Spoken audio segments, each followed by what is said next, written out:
우리 2025년도를 시작하면서 우리는 이렇게 사복음서를 중심으로 예수님에 대해서 우리 말씀 계속 나누고 있습니다. 예수님께서 어떻게 태어나셨는지, 또 예수님을 예비하기 위해서 하나님께 세례 요한을 어떻게 보내주셨는지, 또 예수님께 세례 요한에게 세례를 받으신 그 이야기까지 우리는 예수님의 공생애에게 전에 그런 이야기를 함께 나누고 있습니다. 예수님의 생애를 우리는 두 기간으로 편의상 나눌 수가 있습니다. 예수님께서 유년 시절과 청소년들 시절, 또 청년의 시절을 보낸 시기를 우리가 그 사생애라고 해서 개인적인 생애의 시간이라고 우리가 부르고요. 또 30세가 되어서 세례 요한에게 세례를 받으시면서 또 십자가에 돌아가시고 부활 승천하실 때까지의 그 기간을 공생의 기간이라고 부릅니다.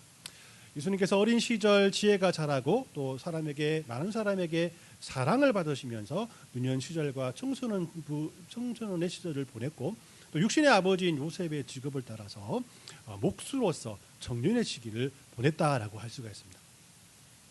그리고 이 지난 시간 살펴보았던 것처럼 세례 요한에게 세례를 받으시면서 이제 이 세상과 또 저와 여러분들과 같은 택한 백성들을 구원하실 하나님의 사명을 감당할 공적인 삶을 이렇게 시작하게 돼요. 예수님의 공생의 시작은 첫날부터 사람들을 고치시고 외롭고 힘든 사람을 찾아가셔서 그를 치유하고 또 그런 또 치유하는 가운데서 또 많은 은혜들을 공급하는 그런 믿음의 사역을 먼저 하신 것이 아니라 세례 요한과 같이 또 광야로 들어가면서부터 예수님의 공생애가 시작되었다는 것을 성경은 우리에게 말씀하고 있습니다. 예수님께서 이렇게 공생애를 광야에서 시작했다는 것은 이 광야라는 곳이 아주 특별한 곳이기 때문이라고 할 수가 있어요. 여러분들, 이 모세와 이스라엘 백성들도 광야에서 40년의 삶을 살아가며 또 가나안 땅으로 들어갔고, 또 다윗 왕도 그죠? 왕이 되기 전에 광야에서 사울 왕의 핍박을 피해서 그런 삶을 살았어요. 또 사도 바울도 역시 부활하신 예수님을 만난 후 곧바로 그냥 복음을 전하는 그런 삶을 산 것이 아니라 아라비아 광야라는 곳에 들어가서 3년 동안 거기에 머물며 살아갔던 그 모습을 우리는 볼 수가 있습니다. 이렇게 이 광야라는 곳은 사명을 감당하기 전 그곳에서 하나님을 깊이 묵상하고 또 하나님을 경험하는 장소였다라고 할 수가 있어요. 왜냐하면 이 광야라는 곳은 세상과 단절되어 있는 곳이 아닙니까? 홀로 하나님과 대면하며 살아가는 곳이고 또 말씀에 집중하며 깊은 묵상을 할 수 있는 곳이기 때문이라고 할 수 있습니다.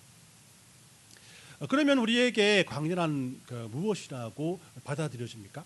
우리에게 광야는 정상에서 바닥으로 떨어지거나 또 좋은 시절을 지나서 광야 같은 고난의 때로 들어간다는 의미를 가지고 광야라는 것은 우리에게 좋은 의미로 받아들여지지는 않습니다. 하지만 이 광야는 하나님을 만나는 것입니다. 우리들의 신앙은 이 광야를 통해서만 성장할 수 있고, 또 그렇기 때문에 광야에서 우리들은 하나님을 신뢰하는 법을 배우고 또 하나님의 자녀로서 자신의 정체성을 확인할 수 있는 것이 바로 광야라고 할 수가 있어요. 그래서 예수님께서 광야로 가실 때 그냥 홀로 가신 것이 아니라 성령에 이끌려 가셨다라고 성경이 우리에게 말씀하고 있는 겁니다. 이 성령께서 이끌어 주셨기에 예수님 광야에서 40일 동안의 금식을 하며 기도하셨고, 또 성령께서 이끌어 주셨기에 깊은 묵상을 통해서 하나님의 은혜가 충만한 상태가 되었다라고 말씀을 하고 있는 거예요.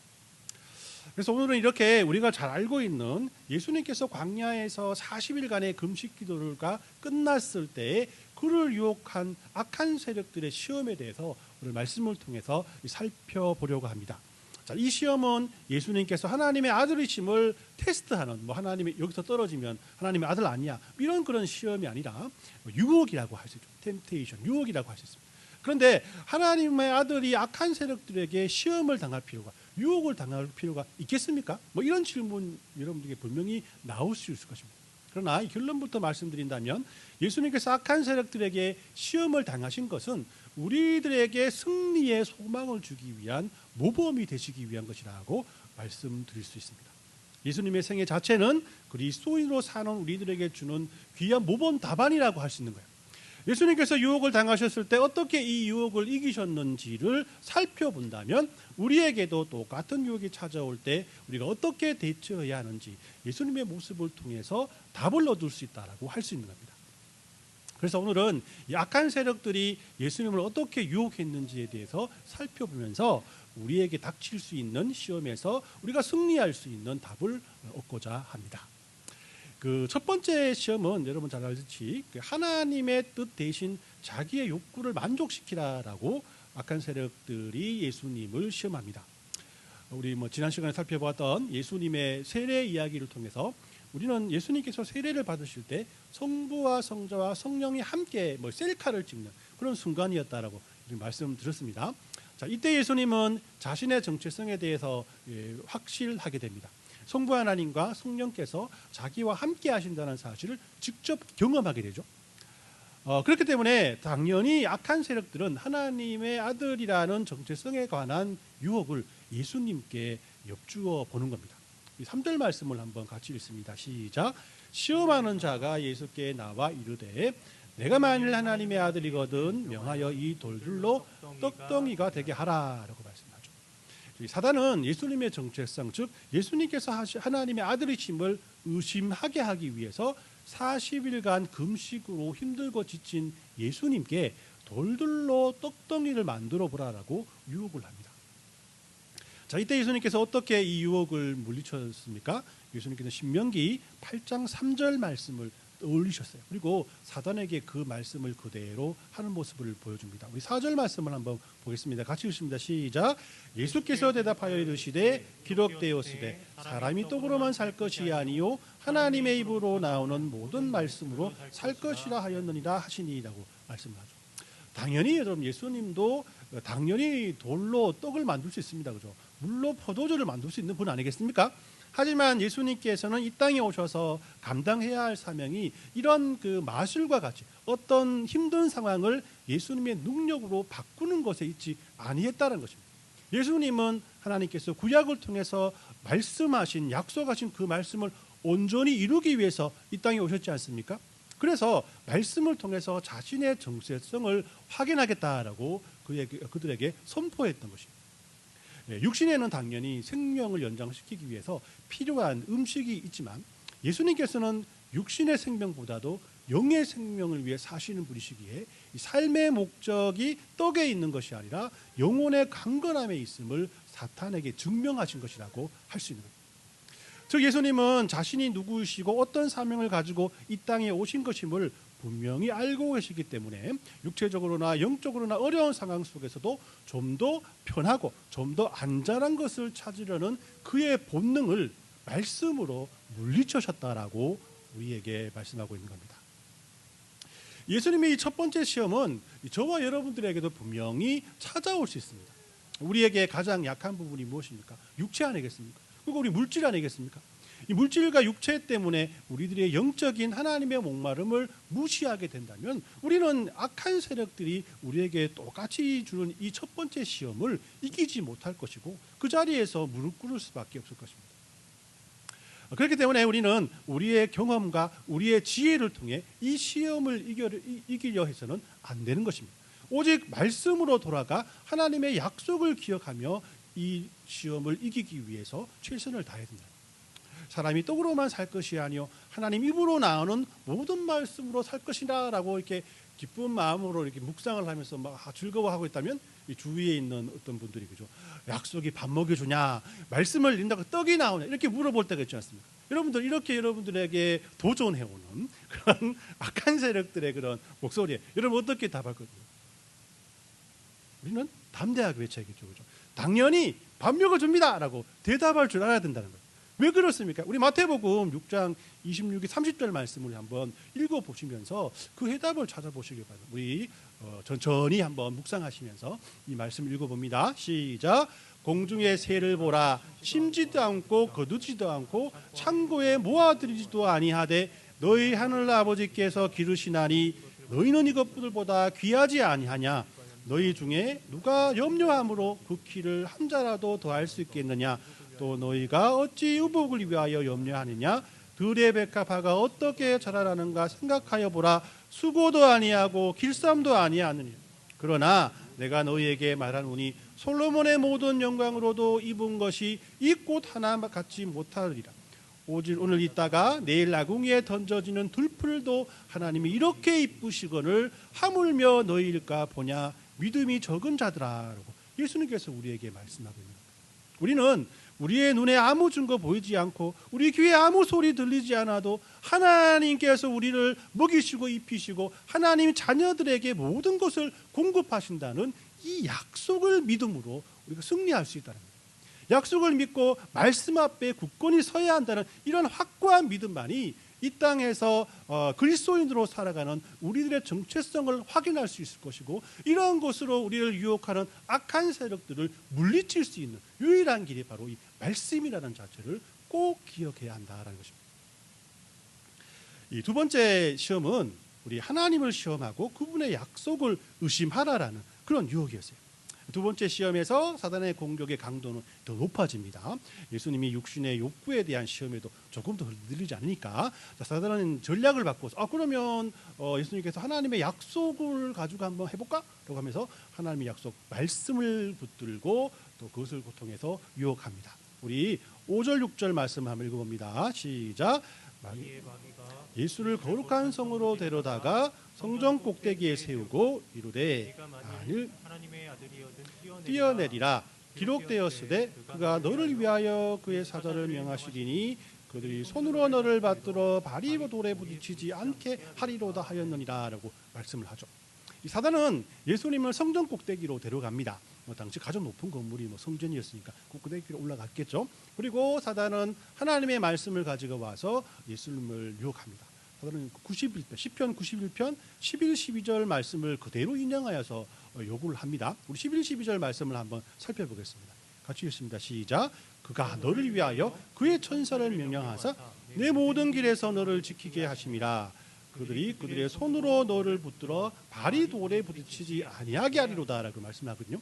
자, 이 말씀을 가지고 네가 만일 하나님의 아들이거든 뛰어내려 봐라. 그러면 하나님께서 아들을 위해서 천사를 동원해서 발이 돌에 부딪히지 않게 할 것이다 라고 말씀을 하는 겁니다.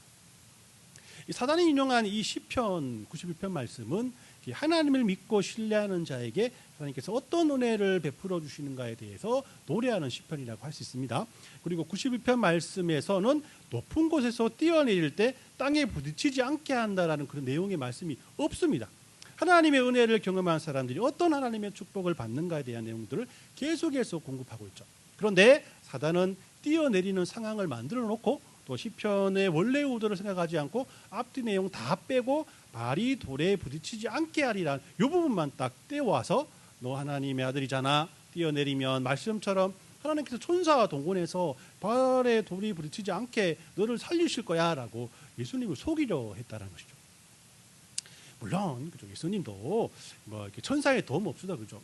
슈퍼맨처럼 아주 사뿐하게 땅에 이렇게 착륙할 수 있는 그런 능력을 가지고 계신 분 아니겠습니까? 그러나 예수님은 이런 것이 아니어도 자신이 하나님의 아들이심을 만방에 알릴 수 있는 능력을 가지신 분 아니겠습니까? 조금은 유치한 수단이었지만 이런 이 사단의 유혹에 예수님은 어떻게 사단의 그런 유혹을 이기셨습니까? 똑같이 말씀을 그대로 그들에게 선포하며 이겨내셨던 겁니다. 이번에는 신명기 6장 16절 말씀을 인용해서 7절 말씀을 이렇게 말씀을 합니다. 같이 읽어볼까요? 시작.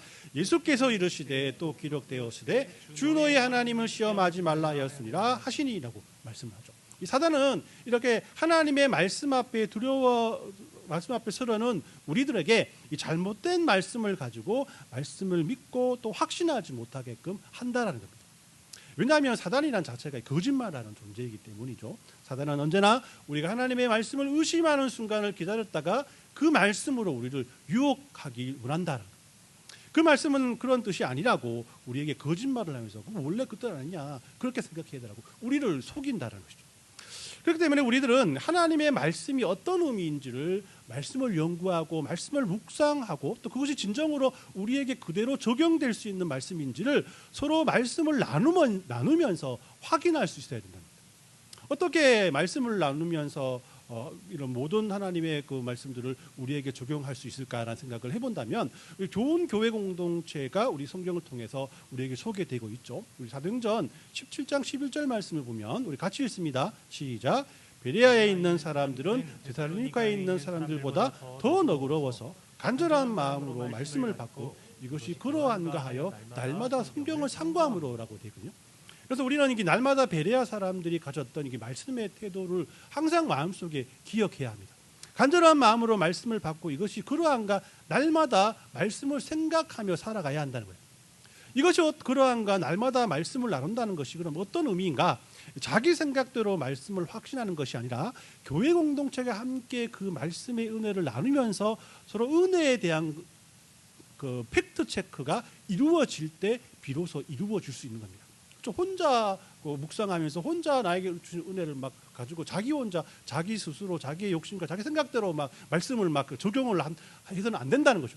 그것을 피하기 위해서는 혼자 말씀을 나눈 것이 아니라 바로 그 공동체가 함께 모여서 함께 말씀을 나누고 은혜를 나눌 때 그것이 비로소 나의 말씀, 나에게 주신 하나님의 말씀으로 우리에게 주어지게 된다라고 성경이 우리에게 말씀하고 있다는 거예요.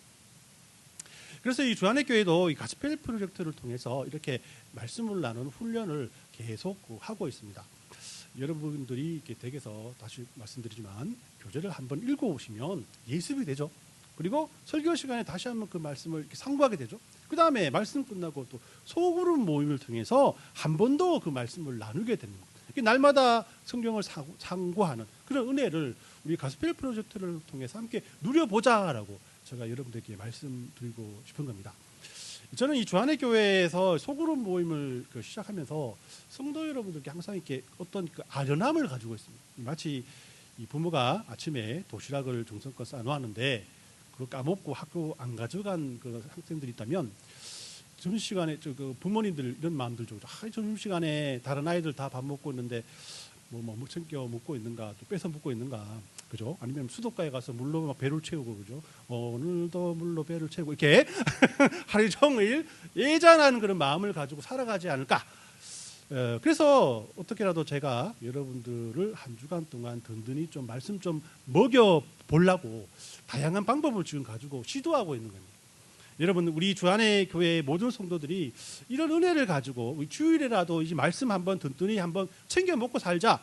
그래야 한 주간 여러분들 살아가는 가운데 하나님의 은혜와 사랑들이 여러분들 체험할 수 있지 않겠습니까?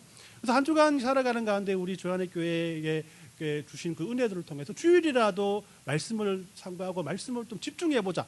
그렇게 여러분들 살아간다면은 우리 한 주간 살아가는 가운데 여러분들에게 닥칠 그런 시험, 환난 이런 것도 역시 예수님처럼 승리할 수 있음을 여러분 믿으셔야 합니다. 할렐루야. 네, 지켜보겠습니다. 같이 한번 제가 뭐 근다고 여러분들 뭐 그렇게 뭐라 하지 않지 않습니까, 그죠? 여러분들 한번 우리 교회가 이런 거 하는구나. 왜 그렇게 할까? 뭐 그냥 뭐 여러분들 뭐 골탕 먹으려고 제가 뭐 이렇게 하나요? 아니잖아요, 그죠? 여러분들에게 피와 살이 되기 때문에 그것이 제가 확신을 가지고 있기 때문에 여러분 같이 하자고 하는 거잖아요, 그죠? 뭐 비록 그게 오브를 내고 계시지만은 또 그만큼 여러분 값어치를 가지기 위해서는 오실 때 한번 이렇게 말씀 한번 읽어보시고 오십시오. 이게 안 되면은 이제 우리가 말씀 나누는 것을 그 전주의 말씀을 나누는 것도 또 괜찮은 것 같습니다. 그러면 또 한 주간 또 은혜가 될 수 있으니까요, 그죠? 아무튼 우리가 계속해서 하고 있는 모든 것들을 여러분 함께 동참해 주셔야 한다는 사실 꼭 잊지 마시기 바랍니다. 자, 세 번째 시험은 십자가는 잊고 스스로 영광을 취하라라는 그런 그 유혹입니다. 마지막 시험에서 사단이 예수님께 솔깃한 제안을 하게 되죠. 메시아로 부르신 하나님의 뜻을 성취하는 대신에 자신에게 엎드려 경배를 하면 높임을 받을 거다. 쉽고 빠른 지름길을 택하라라고 예수님께 언급을 하고 있는 겁니다. 이 8절 말씀에 보면 또 같이 읽어볼까요? 시작. 마귀가 또 그를 데리고 지극히 높은 산으로 가서 천하 만국과 그 영광을 보며 이르되 만일 내게 엎드려 경배하면 이 모든 것을 내게 주리라 라고 말씀하죠.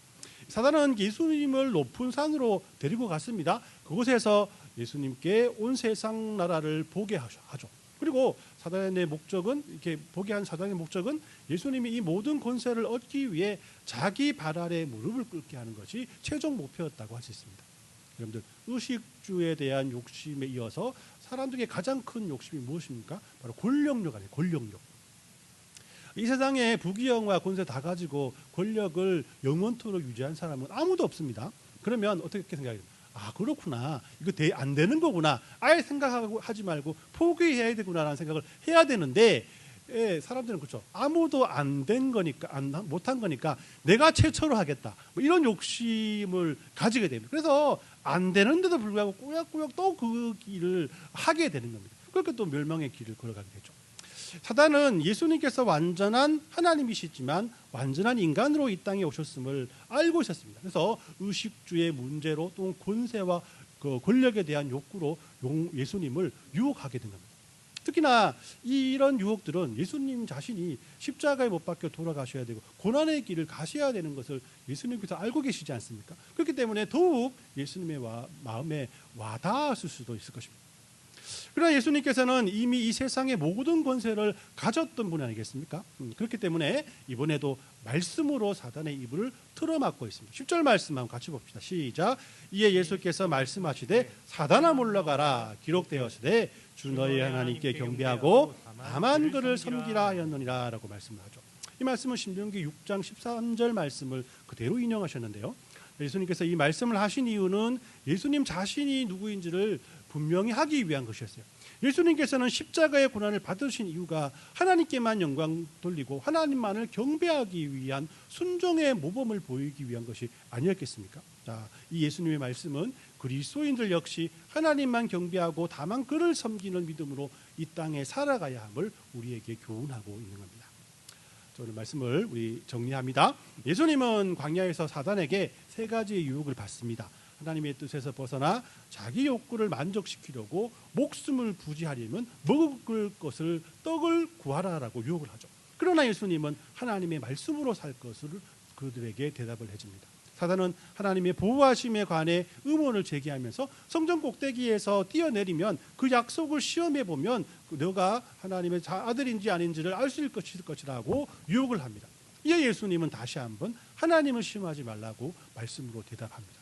사단은 예수님께 하나님의 자녀라는 정체성을 포기하면 자신이 세상의 모든 권세를 주겠다라고 유혹하지만 예수님께서는 하나님만을 섬기고 경배하기로 말씀을 통해서 결심하는 모습을 우리에게 보여줍니다. 이 광야에서 예수님이 시험을 이기기 위해 치르신 이 모든 싸움은 곧 우리의 싸움입니다. 우리들이 광야와 같은 이 세상을 그리스도인으로 살다 보면 사단은 예수님을 유혹하였듯이 우리 역시 이런 방법으로 유혹할 것입니다. 의식주의 문제로, 말씀에 대한 문제로, 그리고 권력과 권세를 걸고 하나님을 등질하고 우리를 분명히 유혹할 겁니다. 하지만 우리는 사단의 이런 유혹을 이길 수 있는 유일한 길을 예수님을 통해서 잘 배웠지 않습니까? 바로 그것이 말씀 앞에 선다라는 것입니다. 우리는 하나님의 자녀로서 하나님의 보호 아래 있습니다. 그래서 사단은 우리가 하나님을 떠나게 할 어떤 힘도 가지고 있지 않습니다. 그저 그들은 우리들을 시험해서 우리 스스로가 하나님을 떠나게 하고 또 하나님을 믿지 못하게 하는 것이 유일한 그들의 무기입니다.